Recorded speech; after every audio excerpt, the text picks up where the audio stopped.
Kumuha tayo ng update sa bagyong Pipito mula kay Bernard Ferrer live. Bernard, bakit sinasabi ng pag-asa na posibleng umabot sa catastrophic at life-threatening situation itong bagyong Pipito? Bernard.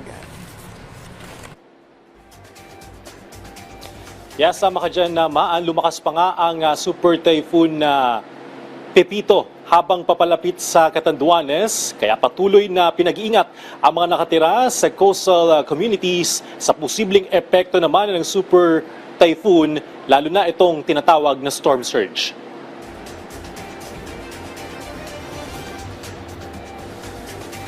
Huling namataan ng sentro ng bagyong Pipito sa layong 120 kilometers east ng Vera, Catanduanes. Taglay nito ang lakas ng hangin na abot sa 195 kilometers per hour, malapit sa gitna at pagbugso na abot sa 240 kilometers per hour. Kumikilos ang bagyo 20 kilometers per hour sa direksyon ng west-northwest. Posibleng maglandfall ang bagyong Pipito sa Catanduanes mamayang alas 8 hanggang alas 11 ng gabi. Bukas, posible namang maglandfall ang bagyo sa Aurora o Quezon Province. Nakataas ang Tropical Cyclone Wind Signal number 5 sa Catanduanes, northeastern portion of Camarines Sur. Signal number 4 sa Camarines Norte, northern and southeastern portions ng Camarines Sur. Northeastern portion ng Albay. Signal number 3 naman sa Polillo Islands, northern at eastern portions ng mainland Quezon, rest of Camarines Sur, rest of Albay, northern portion of Sorsogon, northern portion ng eastern Samar. Signal number 2 sa southern portion ng Isabela, Quirino, Nueva Vizcaya, Ifugao, Benguet, La Union, Pangasinan, Aurora, Nueva Ecija, Bulacan, Tarlac, Pampanga, Zambales, Bataan, Metro Manila, Cavite, Rizal, rest of Quezon, Laguna, Marinduque, rest of Sorsogon, Burias Island, Ticao Island, central portion ng Eastern Samar, northern portion ng Samar, rest of Northern Samar.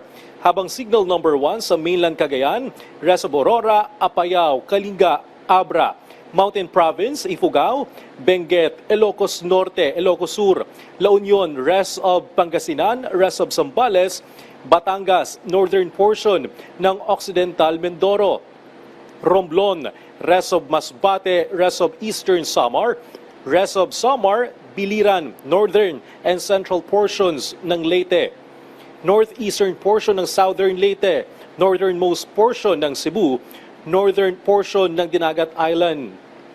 Nilinaw ng DOST Pag-asa na ang naranasan naman sa ilang lugar sa Bicol region ay ocean swelling at hindi storm surge. Paliwanag din ng DOST Pag-asa, ang ocean swelling o ang pamabaga ay nangyayari kapag may papalapit na bagyo kung saan ilang serye ng alon na may mahabang wavelength. Habang ang storm surge o daluyong ay nangyayari naman sa tulong ng malakas na hangin ng bagyo. Kadalasan itong nangyayari kapag nasa lugar ang bagyo. Kasabay nito, naglabas ang DOST Pag-asa ng storm surge warning sa ilang lugar sa bansa. Mahigit 3 metro na taas ng tubig ang inaasahan sa La Union, Pangasinan, Quezon, Albay, Camarines Norte, Camarines Sur, Catanduanes, Sorsogon at Eastern Samar. Pinag-iingat ang mga residente na nakatira sa low-lying coastal communities at lumikas din kung hindi naligtas ang kanilang sitwasyon. Tuloy-tuloy naman ang ginagawang information dissemination ng ilang local government units sa tulong na rin ng kanilang social media upang magbigay paalala at babala sa atin mga kababayan. Bernard, sa National Capital Region o sa Metro Manila, ano naman yung inaasahan gayong isinailalim ito sa signal number 2? How about yung rainfall warning ng Pag-asa sa Metro Manila?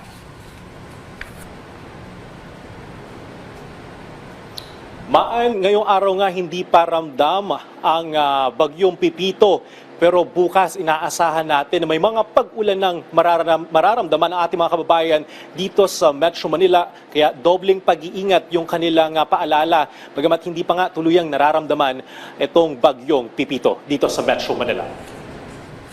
Maraming salamat sa iyo, Bernard Ferrer.